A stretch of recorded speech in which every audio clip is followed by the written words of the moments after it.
Viva Voz, com Vera Magalhães.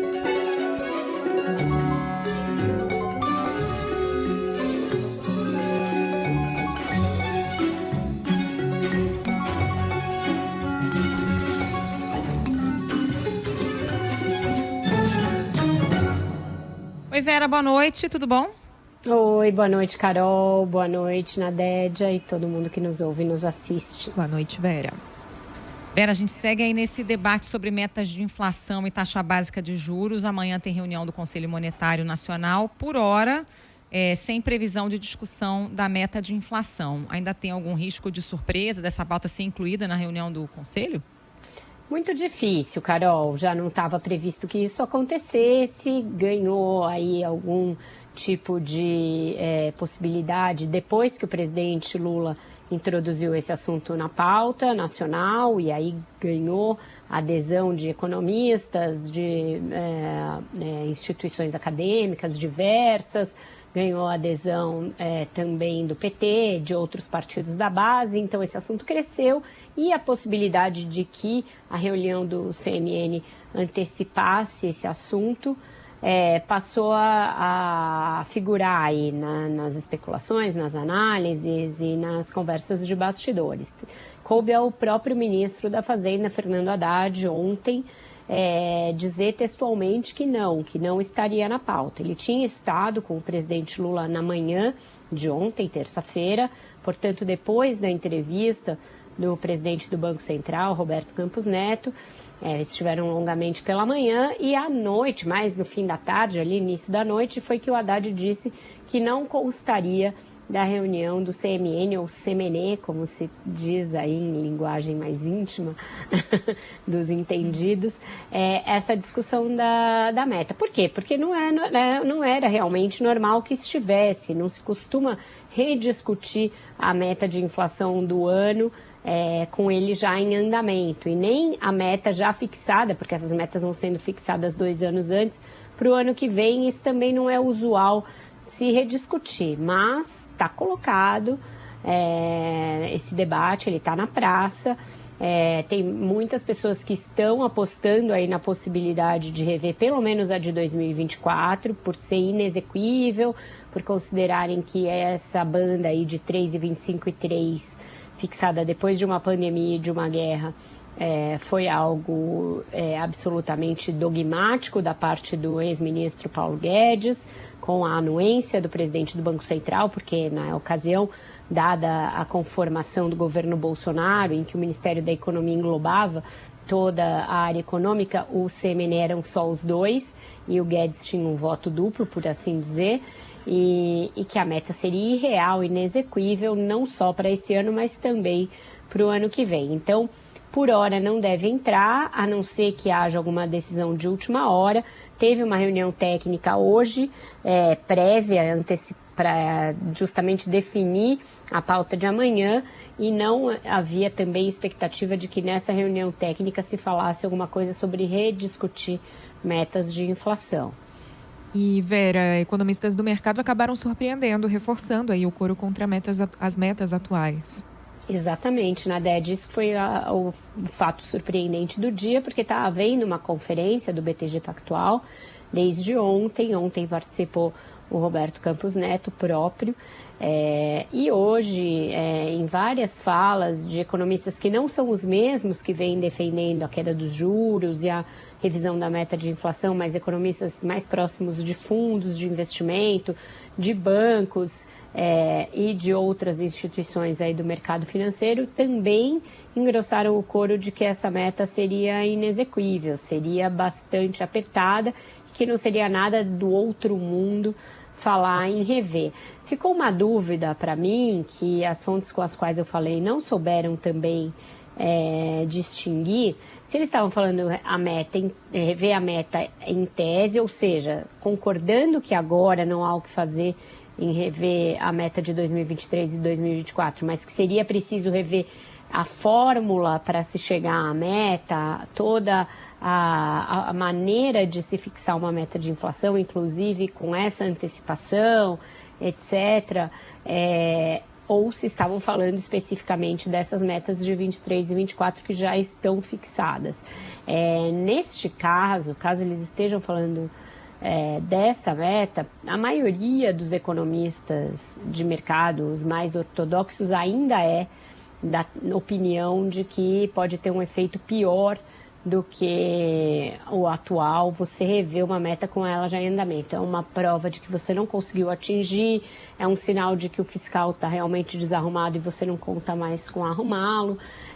Você já contrata uma meta de inflação maior, então isso alarga aí a expectativa e o espaço para se praticar altas de preços.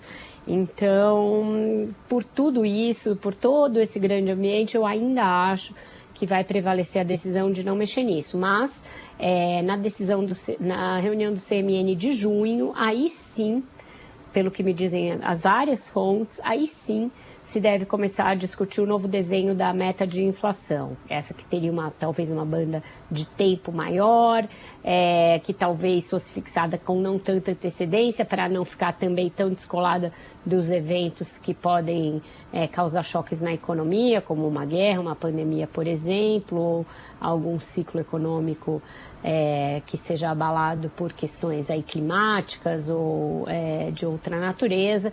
Então, isso deve ficar para a reunião de junho, pelo que me dizem. Essa de amanhã acho que vai ser mais um teste ali dessa nova formação. Como vai se comportar essa dupla Simone Tebet e Fernando Haddad, que é meio uma dupla que nunca jogou juntas, estão estreando ali com a mesma camisa. Eu acho que vai ter mais essa cara de todo mundo sentar e falar, nossa, deu tanta confusão, vamos aqui começar a falar a mesma língua. Acho que vai ser mais por aí. Bom, e o Haddad segue tentando pacificar o mercado, hoje falando em antecipar a divulgação de qual vai ser, afinal, o marco fiscal, né? Seria em abril, ele disse que vai antecipar para março. O que está por trás dessa decisão, Vera? Pois é, Carol, já é a segunda, antecipação que se faz dessa discussão.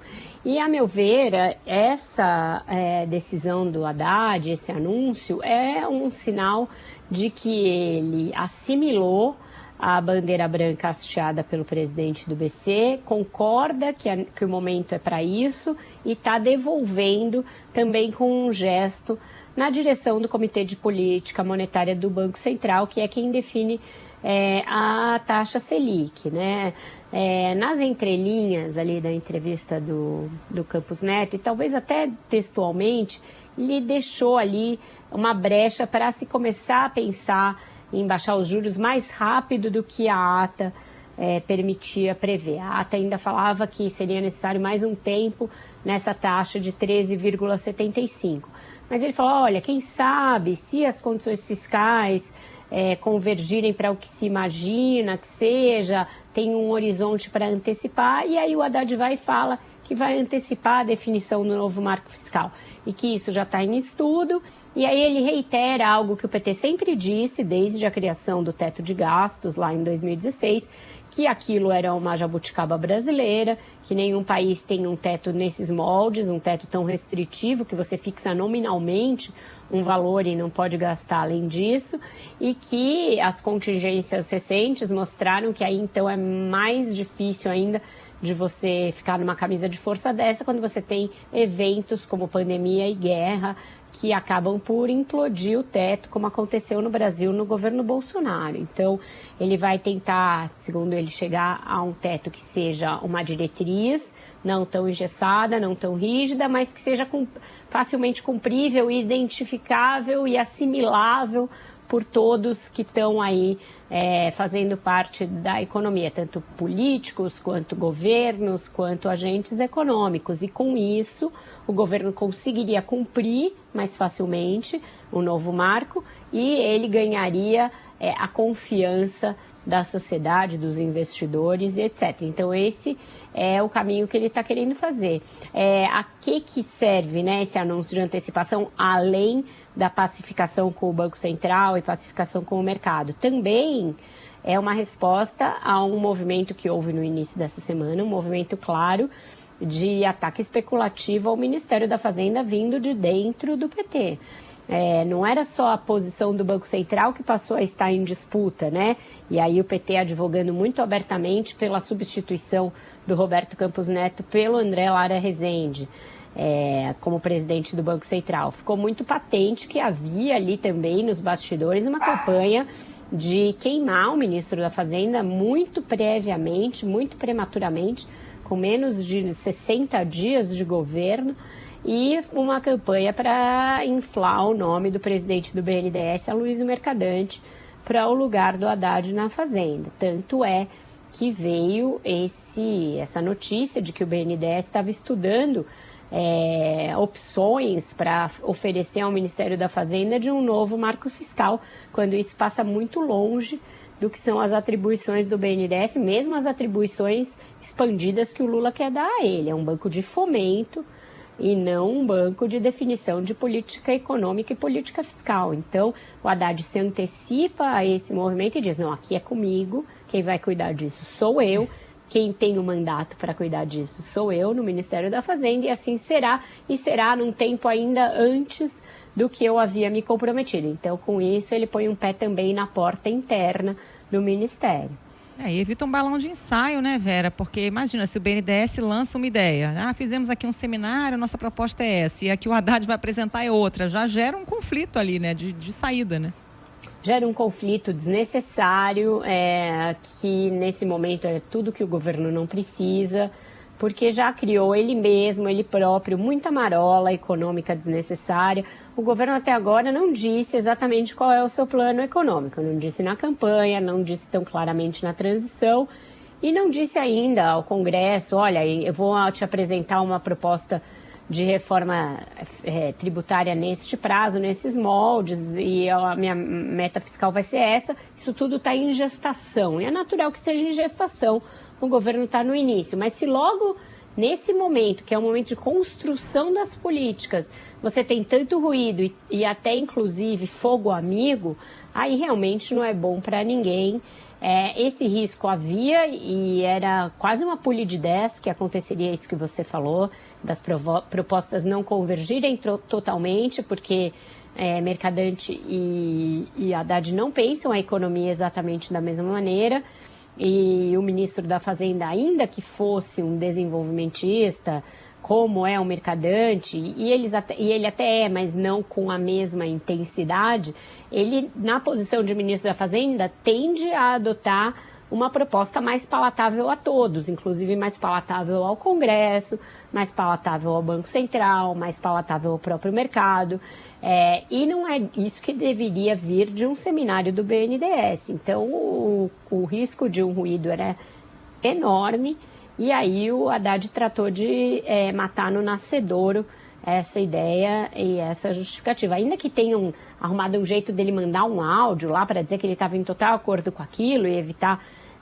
que ficasse, claro, um climão, nos bastidores, as equipes dos dois lados admitiam que houve, sim, um estranhamento com aquela ideia. E é isso, agora ele tem um prazo fixado por ele mesmo de março está aí, depois do carnaval já é março quase, para apresentar esse novo marco fiscal. E ele também disse nessa entrevista que vai apresentar uma proposta de reforma tributária. Com isso, a gente fica sabendo mais claramente pela primeira vez que o governo não vai usar uma das propostas que já estão em tramitação no Congresso. Pelo menos ele pretende mandar uma sua. O Haddad tem na sua equipe o Bernard Api, que é o autor de uma das propostas que estão em discussão.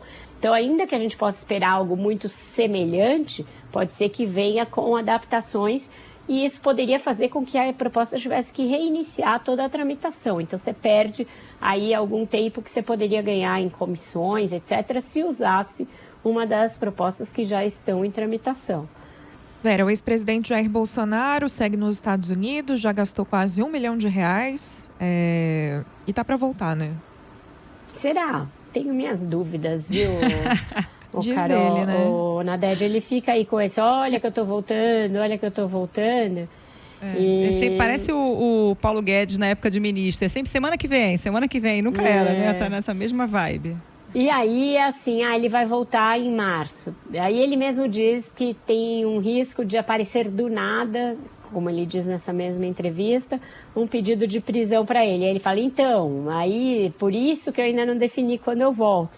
Então, se ele acha que existe o risco e se é por isso que ele ainda não definiu a data da volta, pode ser que também não seja em março, se ele achar que esse risco é iminente. Essa preocupação com a ideia de prisão, ela permeia toda a entrevista do Bolsonaro ao Wall Street Journal, porque ele se refere ao 8 de janeiro, trata de dizer que não foi uma tentativa de golpe, e é engraçado como o Bolsonaro é alguém que deixa muito claro que ele está com medo, né? E é muito fácil ler nas entrelinhas do que ele diz, porque ele diz assim, eu nem estava no Brasil, e querem me culpar. E aí fica evidente que aquilo que a gente discutiu aqui, a saída dele do Brasil já teve esse viés, esse componente de se dissociar de qualquer coisa que pudesse vir a acontecer, fosse na posse, fosse depois da posse, como foi. Ele também diz o seguinte, mas que golpe? Onde estavam os comandantes? Onde estavam as tropas? O Bolsonaro sabe, todos nós sabemos, os filhos dele sabem, o Steve Bannon que ele ouve sabe, que golpes de Estado hoje não necessariamente nascem com tanques na rua e tropas na rua. Nascem de conturbações como a do Capitólio, conturbações como a do 8 de janeiro no Brasil, e aí, eventualmente, o Exército ou uma dissidência do Exército entra ajudando, dizendo, olha, não tem clima para esse governo se manter, e aí entra e endossa um golpe. Então, a gente estava cumprindo ali etapas de uma tentativa de golpe. A gente teve a sede dos 3 poderes invadidas. Um ex-presidente da República consegue, numa entrevista a um veículo americano, minimizar algo dessa gravidade e tratar com essa ligeireza e com essa dose aí grande de cinismo. Porque quando ele diz, mas que golpe, onde estavam as tropas, ele esquece o fato de que uma boa parte das Forças Armadas foi de alguma maneira levada para essa situação, inclusive aturando acampamentos golpistas em frente a quartéis e acobertando esses golpistas antes e depois da realização da tentativa de golpe. Então, é a cara do Bolsonaro essa entrevista e deixa muito claro que ele sabe que vai enfrentar, sim, investigações fruto dessas investigações fruto do 8 de janeiro. Aliás, tem um advogado novo, né, que assumiu as ações mais preocupantes do ex-presidente. Eu estava lendo aqui o post da Bela Megali, nossa colega do Globo, e tinha um outro post mais cedo falando das estratégias da defesa dela também, né, do Bolsonaro, e dando a entender que os próprios advogados do Bolsonaro não tiveram muito contato com ele, assim, estão aguardando a argumentação do Bolsonaro para entender como montar a defesa. É uma coisa bem bolsonaresca mesmo, né? O advogado da defesa não consegue falar, uma coisa meio mal ajambrada. É bem bolsonaresco mesmo, Carol, porque ele está lá nesse exílio milionário na Flórida, combinou com o PL que vai bancar as despesas de advogados, mas acontece que o PL está com o seu fundo partidário retido. E por que está retido? Porque questionou as eleições a pedido do próprio Bolsonaro e com esse advogado que vai assumir as causas supostamente mais difíceis do Bolsonaro. Marcelo Bessa é justamente o advogado que assina aquela ação em que o PL desastradamente tentou melar uma parte das urnas só do primeiro turno, só do segundo turno, para facilitar a vida do Bolsonaro e anular só a eleição presidencial, nenhuma outra que foi realizada em urnas eletrônicas. Então, é alguém que já chega com esse background, que, portanto, já vai ter uma má vontade contra si dos ministros do Supremo e do TSE, e uma parte das ações do Bolsonaro continuará tramitando no Supremo e no TSE. E nessa névoa aí de quais seriam essas ações mais preocupantes e o que o Bolsonaro pretende fazer como estratégia de ação em cada uma delas. Mesmo a ideia de que se pague um salário para Michele Bolsonaro e para o Bolsonaro também está aí pendurada no fato de que o dinheiro do PL está retido pelo ministro Alexandre de Moraes. Então, tudo isso É coisa que a gente vê aí aquecendo o noticiário todos os dias, e a família Bolsonaro dá um jeito de permanecer na mídia de todas as formas. Mas eu tenho muita dúvida a respeito de se ele vai voltar mesmo e como vai se dar essa ideia de que ele, vou voltar para liderar a oposição. Eu acho que isso já não é bem assim também. Mesmo porque ele não manteve essa massa de seguidores dele coesa. A gente viu o quanto ele demorou para sequer dar uma palavra que fosse para quem votou nele quando ele foi derrotado. Então, a essa altura, muita gente já desgarrou, Vera. Que tamanho que vai ter essa oposição? Muita gente já desgarrou rumo a uma oposição na qual veja mais futuro político, porque existe o risco de que nessas ações ele, inclusive, fique inelegível. E isso pode ser o que aconteça num prazo mais curto, num horizonte mais próximo. Essa ideia de tirar o Bolsonaro do jogo eleitoral, que é uma ideia internacional que se tem de que a maneira de você evitar o extremismo e evitar líderes que propagam ideias extremistas é você retirá-los do processo institucional. E o Bolsonaro, assim como o Trump, tem uma associação sendo investigada com um ato de viés golpista. Então ele pode ter aí problemas com a justiça eleitoral e se tornar inelegível. E já tem uma disputa por esse espólio, seja para pessoas que vão permanecer na oposição, e aí a gente está falando de lideranças mais ideológicas da direita e que vão ter aí eventualmente abrigo no Partido Novo para seguir o governador de Minas, Romeu Zema. Ele está numa atividade para inflar o Novo, fazer do Novo um partido maior, com senadores, com mais deputados, com outros governadores, e ser ele uma opção à presidência. E também é governador de São Paulo, Tarcísio de Freitas, que vai aos poucos se diferenciando do Bolsonaro. Aprovou pesquisa e medicação com canabidiol, algo que a base mais doutrinária do bolsonarismo era absolutamente contra, fez várias tentativas de boicotar isso e de bloquear isso quando estava sendo discutido no plano nacional. Ele também já vai participar, por exemplo, da reunião do LIDE, do ex-governador João Dória, em Londres, em abril, o Tarcísio. Então, uma aproximação com um dos arqui-inimigos do bolsonarismo. Tem já na direita uma distinção em relação ao bolsonarismo e uma briga por esse espólio. E no Centrão, que foi bolsonarista nos últimos 4 anos, já tem muita gente desgarrando, inclusive para os braços do governo. Já tem, por exemplo, muitas negociações para que o Republicanos, que é o partido do próprio Tarcísio, vá para a base do Lula em algum momento e com alguma condição. Então, também já não tem o mesmo tamanho a oposição em si. Governo sempre tem um poder de atração muito grande e governo em início é maior ainda. Se o Lula se acertar nessas questões econômicas, ele tem uma chance de atrair para a base alguns partidos ou alguns parlamentares que hoje estão nesse centrão que já foi bolsonarista. Vera, obrigada. Boa noite para você. Até amanhã. Boa noite, gente. Até amanhã e um ótimo jornal para vocês. Até amanhã.